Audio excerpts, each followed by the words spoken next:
não assim numa questão de, não numa questão simplesmente de que tudo aquilo é alegórico e a igreja está vivenciando essa realidade espiritual, culminando no final com a parousia e o julgamento para uns e a eternidade para outros, né? A eternidade junto a Deus para outros.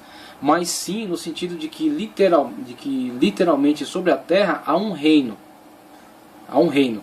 Literalmente sobre a terra há um reino. Que reino é esse? A igreja. A igreja é um reino literal. A igreja é um reino que está sendo fisicamente estabelecido. O milênio é alegórico. Aquele trecho de Apocalipse 20 é alegórico. Em que sentido? Que ele não é cronológico. Ele não é cronológico. Então não é necessariamente contagem de 1000 anos. Mas ele é literal no sentido do reino da igreja. A igreja é literal. E a igreja está realizando aquele reino sobre a terra. Está tomando posse de toda a terra. Está estabelecendo o seu domínio. Quando a igreja alcança o auge desse estabelecimento do poder, está realizado aquele milênio. E aí Cristo vem estabelecer o seu reino. E aí ele fala e coloca que a ressurreição, a primeira ressurreição, é a entrada na salvação em Cristo Jesus. Os mortos que são vistos ali são aqueles que morreram durante o tempo da igreja militante. E no estabelecimento do milênio, né, que a vinda de Cristo é o final do milênio, né, é a oficialização do período milenar, tá certo? Aqueles mortos e os que estiverem vivos reinarão juntamente com Cristo. Estabelecido esse reino, após virá a soltura de Satanás, o julgamento, o juízo final, e então novos céus e nova terra. Mas o pós-milenista encara a obrigatoriedade da igreja reinar. Então, mesmo que dentro do âmbito amilenista possa haver uma ala pessimista, que entende que o Apocalipse se desenvolve alegoricamente e a igreja vivencia as diversas situações, talvez culminando num ponto em que chegue a um momento de grande aflição para a igreja, grande aflição, quando então será liberta do poder será liberta dessa aflição pela parousia, pela vinda de Cristo. Então pode ter uma ala milenista que encare dessa forma, né, que haja na verdade um recrudescimento do mal, né, uma perseguição à igreja, e a igreja ao final venha a ser liberta dessa aflição pela parousia de Cristo, que estabelecerá o juízo e a eternidade. O pós-milenista jamais olha dessa forma. O pós-milenista é um otimista nato. Ele olha para a questão do período que está sendo vivenciado pela igreja como o milênio e o estabelecimento do poder e do reino de Cristo por meio da igreja. Isso tem que ser estabelecido, o reino tem que ser alargado, a igreja tem que ser dominante para que Cristo venha finalmente estabelecer a sua autoridade na terra. Então vemos aí, o pós-milenismo trabalha desse ponto de vista, trabalha com esse viés. Então vemos aí na continuidade, a página 18, é muito fácil entendermos o porquê que Agostinho fazia esse tipo de interpretação sobre o milênio. É que ele viveu numa época em que a Igreja Católica havia saído da perseguição para viver numa posição privilegiada no Império Romano. A esperança era que a Igreja finalmente atingiria sua total supremacia, mesmo sem uma intervenção divina, visto que paulativamente ela ganhava terreno na política secular. A mesma questão de Eusébio de Cesareia. Eusébio estava associado à corte de Constantino e via a igreja cada vez mais sair da perseguição para um status de honra, certo? Ao perceber o declínio do Império Romano e o crescimento do poder da igreja, fez com que Agostinho idealizasse esse tipo de interpretação. Foi ele o primeiro teólogo a identificar o reino de Deus com a igreja em sua forma empírica. Veja, há uma igreja que é vista de forma empírica, uma igreja literal, uma igreja física, e essa igreja representa o milênio, mesmo que o conceito milenar seja um conceito alegórico, ele é implementado fisicamente na terra através da igreja. A igreja é o reino físico de Deus na terra, e o milênio está sendo vivenciado por ela. Então, quando a igreja estabelecer totalmente o seu domínio, o poder e a influência sobre o mundo, então virá Cristo estabelecer sua sede neste reino. A maioria dos pós-milenistas clássicos afirmam que o reino de Cristo finalmente conquistaria todas as nações, através da pregação do Evangelho. Esse reino seria literal, físico e corpóreo, vivido empiricamente através da igreja. Nesse caso, o Evangelho pregado pelos pós-milenistas se torna menos espiritual.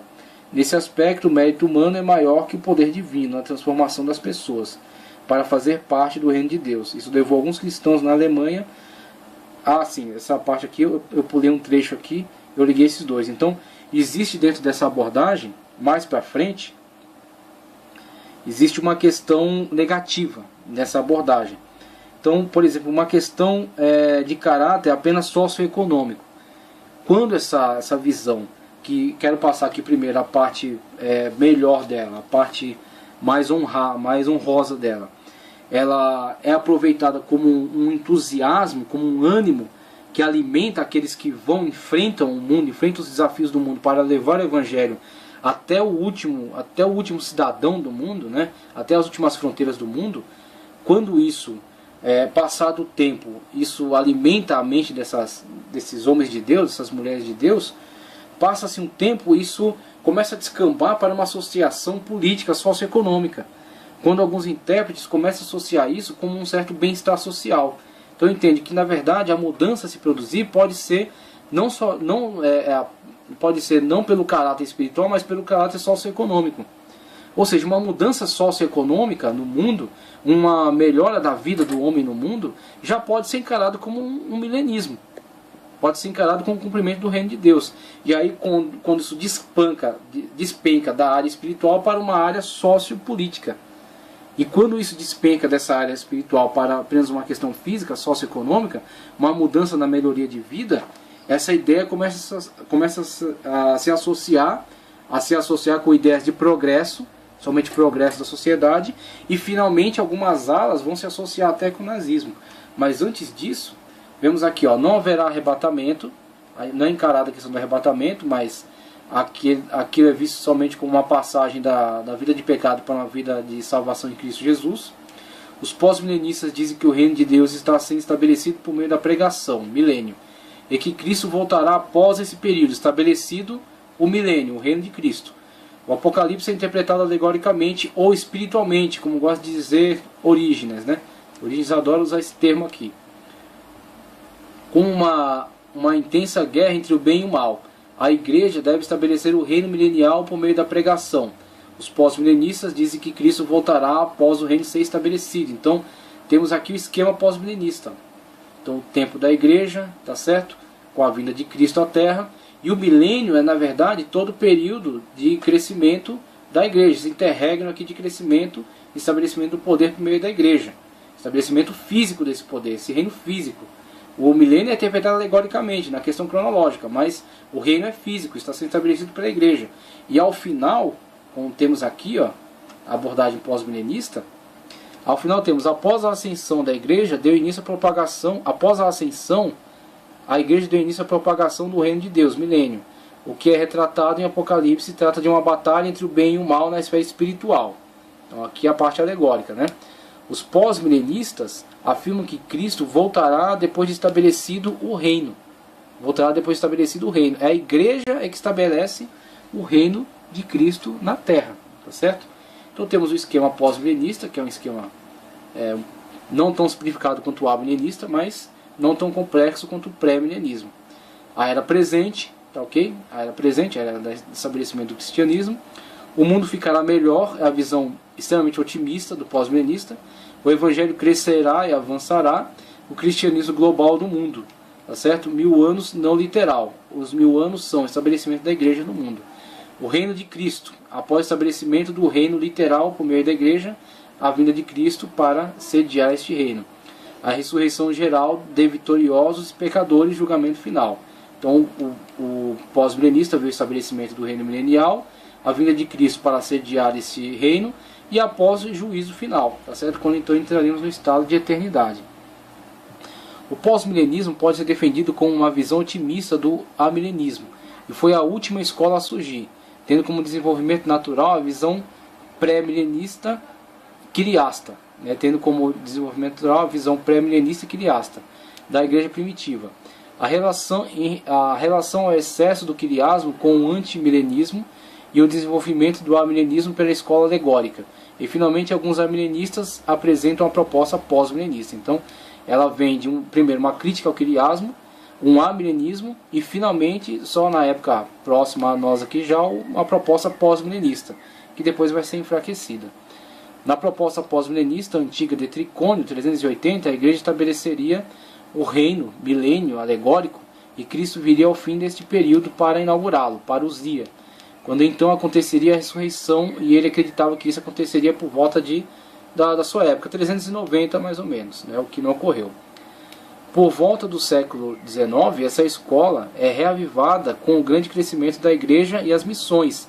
Então, esse pessoal aqui, eles têm um grande mérito a favor deles de terem sido os grandes impulsionadores dos movimentos missionários, a partir desse ponto de vista que eles tinham. Então, a questão é, a interpretação, mesmo que sendo enfraquecida ao longo da história, a obra não se perde. A obra realizada pelos pós-milenistas com relação à propagação do Evangelho é louvável e continua sendo louvável, e não se perdeu, e o trabalho deles não foi em vão.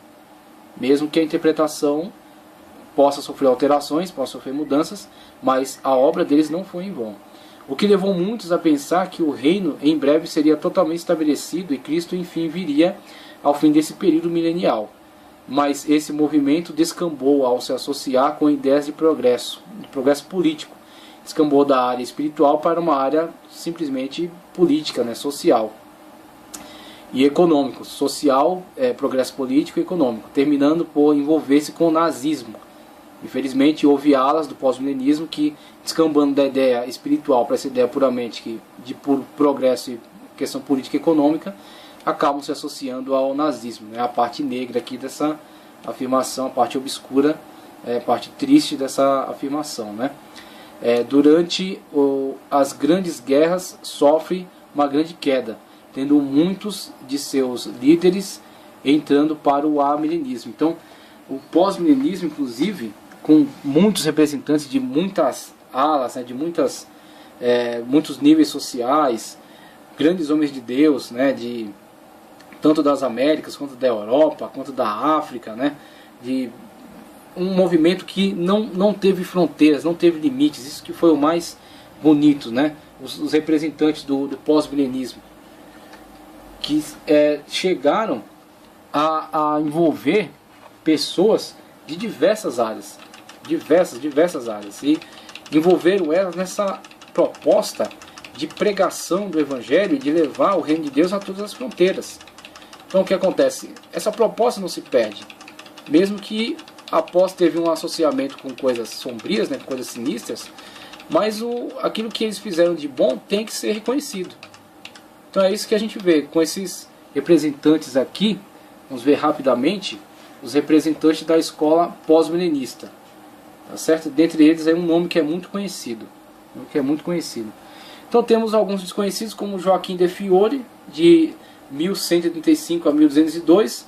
Nessa época já começa a apresentar essas propostas, bem antes de Calvino, né? Depois de Agostinho, na época aí próximo aí a Tomás Aquino, e começa a apresentar essas propostas. Depois, já na época pós-Calvino, Daniel Whitby, 1638 a 1726. Temos Jonathan Edwards, que eu acredito, e William Carey, os nomes mais famosos dessa proposta.